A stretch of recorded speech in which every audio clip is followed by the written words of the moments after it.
Welcome Matt Schnell here to the program at MMAOddsBreaker. Getting ready to do battle March 25th at the Golden Nugget Casino down in Lake Charles, Louisiana for Legacy Fighting Championships. It was supposed to be Damasio Page, but a little over a week ago he pulled out. Is that correct? Damasio actually pulled out about 3.5 weeks ago, Okay. and they replaced him with Jason Sampson. Jason Sampson backed out a few days ago, or about a week ago. That's where it is. And now you have Klayton Mai as your... Klayton Mai. Okay. Yes, sir. So you've had 3 opponents for this training camp. Did it actually change your training camp at all? No, every time they had an opponent change, you really have to do much? Well, I think Jason Sampson and Damasio were pretty similar, both decent wrestlers, heavy-handed guys. So the only difference was Damasio was a little more dangerous on the feet. Jason was probably a little more dangerous on the ground. So pretty much the same fight. We were fighting the same fight. Me and Klayton have fought before, so I know a little bit of what to expect. Obviously, he's been training. I've been training. It's going to be a different fight, but so it not much has changed. I haven't tried to. I've definitely not stressed it. We believe in the process out here. And where are you training at right now? Where's your training camp? I'm training an American Top Team in Coconut Creek. So that place sucks. Nobody good there to train with. Yeah.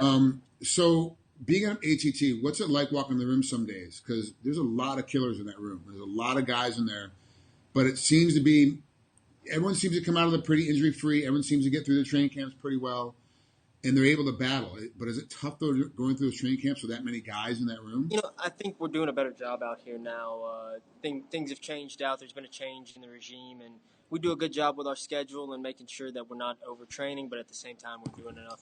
And, we've got a great group of guys out here, and between Dean Thomas and Mike Brown and Steve Bruno and the coaching staff, they all do a great job of keeping us on pace. And, man, I'm really satisfied with the room of 125-pounders we have here. I mean, it's an underrated group of guys because not many of us are in the UFC, but there's a lot of us on the cusp, and we have a great group here. Adriano Moraes, he's former ONE FC champ, and we got Brad Pickett's been out here for a while. Chris Keelades, Kyoji Horiguchi.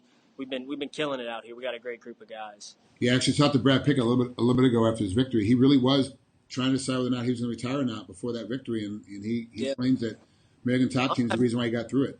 I'm happy he hasn't. I think he's great, and I mean I trained with him a lot before the fight, and we thought I was fighting Damasio, so I was his look, and he was mine. So we did a lot of work together, and that dude's awesome, and he's been a blessing for my career. I don't ever want to see him retire. Of course. Yeah.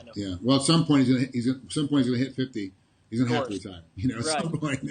Maybe not if Bellator has anything to say against about Yeah, it. true. That's the way it's looking. I love it, to be honest. I like watching it. You should fight. No, man. Bellator. Let's go. Done. I'm out. No more for me. I don't want to get hit in the head anymore. I hear it's too much. It's not the practices that bother you. It's that constant dull headache when you try to get back in shape. Right. That bothers you for the first 8 weeks. I don't feel like going through it anymore. Yeah, I understand it. So with Brad Pickett out, because obviously he went back home. He's in England. He's got a new baby boy, so he's got to be at home a little bit more. Who have you been training with? And of course, Clayton's a different look now. All of a sudden, you got switched with a different look. So who have you been training with to really get ready for Klayton? For Klayton, we've switched it up to. There's a guy, Chris Keelades. He's in the UFC. He's a Canadian guy, and he's a bit taller and longer and kind of herky-jerky and throws a good jab and a good hook. So he's been a good look for me. We've switched to him since getting the Klayton call. He's also got a good amount of ground. So it's been perfect. We've hit it in stride, and I think everything's gone to plan. I feel great. You're from Shreveport, Louisiana originally, but do you spend all your time now down American Top Team, or do you go back and forth? I'm here full time. I got to go see my girlfriend this last weekend. She lives in St. Louis, Missouri. So we've been together for 4 years. So I got to go see her every once in a while, keep things working. So I haven't been back to Shreveport in quite a while. I live here. I work here, train here full time. This is my home for now. I miss Louisiana. I miss Lafayette. I was living in Lafayette, training with Tim for a while. Okay. I miss the guys, but this is the place I got to be, and I feel like if I'm fighting competitively and giving this thing a shot, this is where I'm going to be. Why is your girlfriend up in St. Louis? She's a nurse. Her family moved out there, and she got a good opportunity out there. working at in her field of nursing. She's a neonatal nurse. Oh, okay. So she went out there and got a great job at a great hospital, and just getting experience, doing the same thing I am, building the skill set. It actually makes it easier for train camp because she's up in St. Louis, you're down there. You don't have to worry about the normal, like every man has to worry about the honey-do list.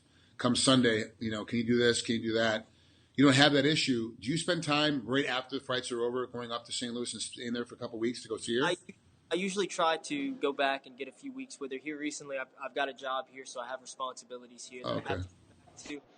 We've had to make it work. We've had to see each other a little less, but we're committed. She's in it for the long run. She's a good one, and I care about her. So we keep it moving, and the hope is to eventually get her out here. Okay. I mean, she's obviously looking for a little more commitment, and that's what we're working on. Good for you.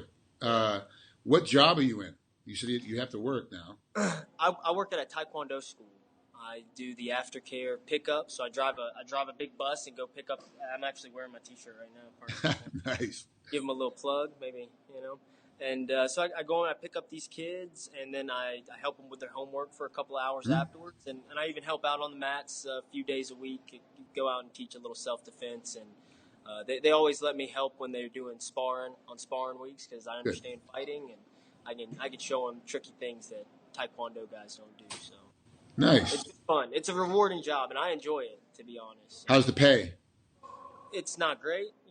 I could be doing worse, but it's keeping the bills paid, and it's consistent money, and they work around my schedule, so I couldn't ask for anything more. It's actually perfect. I'm a simple guy. I don't need much. Right. I just need enough, All right, Matt. Thanks so much. I know you're still at the gym. I appreciate taking some moments here with us at MMA-OddsBreaker. Good luck.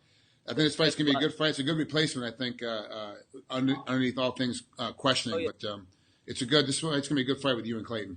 No, I'm excited about it. A rematch. And how often in your career do you get a chance to get a little redemption? So I'm excited about it, and I'm looking forward to it. Thanks for having me. You got it. Talk to you soon, Matt. Take care. Yes, sir.